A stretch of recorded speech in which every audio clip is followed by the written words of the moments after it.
Hi people, how are you all doing today? I hope you're keeping well and safe.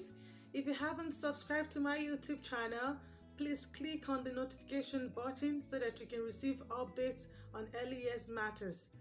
So on today's episode of Early Years Matters, I will be discussing positive reinforcement. Another name for positive reinforcement is rewards, okay? So as parents, as guidance, and as practitioners, there are some behavior that we want to see more of in our children. So that's why I'll be discussing positive reinforcement. So, what is positive reinforcement? Positive reinforcement is a consequence that will strengthen future behavior. So what do I mean by it's a consequence? Okay, so let's say for example, okay, you have a child or you have children in your setting that they find it very hard to maybe eat their breakfast, eat their lunch, or eat their dinner. So when you use positive reinforcement, you can actually use that to encourage the child to eat their meals. So for example, let's say you have a child finding it hard to eat their lunch, and maybe the first instance you're sitting at the table with the child and the child is well able to take one spoon. So you can just say to the child, oh, well done, Johnny, well done, do you want to try to eat more? Okay, so by so doing, you're encouraging that child to eat their meal. It's going to prompt the child to eat their meal. Okay, so there are different positive reinforcement. So you don't have to go that extra mile to spend money to give positive reinforcement to children. It could be little thing as high five. Most children love high five. Maybe for example now, maybe you have a child that just finished painting or finished coloring. You can just say to the child, oh Johnny, high five, give me high five there.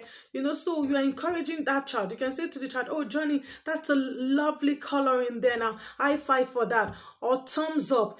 Simple thing as well done. It goes a long way in the child's life. For example, you have a child, kicking the ball. You can say to the child, oh, well done, Johnny, that's a great kick.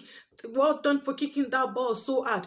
Or maybe when you have a child finish their meal, you can say to the child, oh, well done for finishing your meal. That was so good of you. And especially in early year setting as well, you can get stickers. It doesn't cost that much to get stickers in the shop. Okay, so stickers with different things written on it. Well done, well done, good work. And maybe when you have a child that have done something right, you can just give the sticker. So positive reinforcement is like a motivation. It's going to encourage that child. The behavior you want to see in that child, by the time you give that positive reinforcement, is going to encourage the child. So one thing I'm going to say to you is make sure you practice positive reinforcement with your child. If you're a parent or you're a guidance, and for those working in childcare, use a lot of positive reinforcement. So one thing I'm going to say to you is go and try use positive reinforcement, and maybe click the comment section and you can see how it works. Okay, so positive reinforcement, it works. It works with children. Encourage the children to do more. Well done, high five. Like I said earlier, it doesn't have to be something that will cost you much. You can get the sticker in the shop and thumbs up, Johnny. Well done for eating your lunch. That was well done. Especially for children as well, sharing of toys. You can say, oh, well done, Johnny, that's very good of you now for sharing your toys with your friends or your peers. And it's going to encourage the child more. So try positive reinforcement and see how it works. And you can come back in the comment section to leave your comment. Okay, so I'll see you next week. Now, make sure you mind yourself and keep safe. Don't forget to wash your hands always and maintain social distancing when necessary. Thank you. Bye.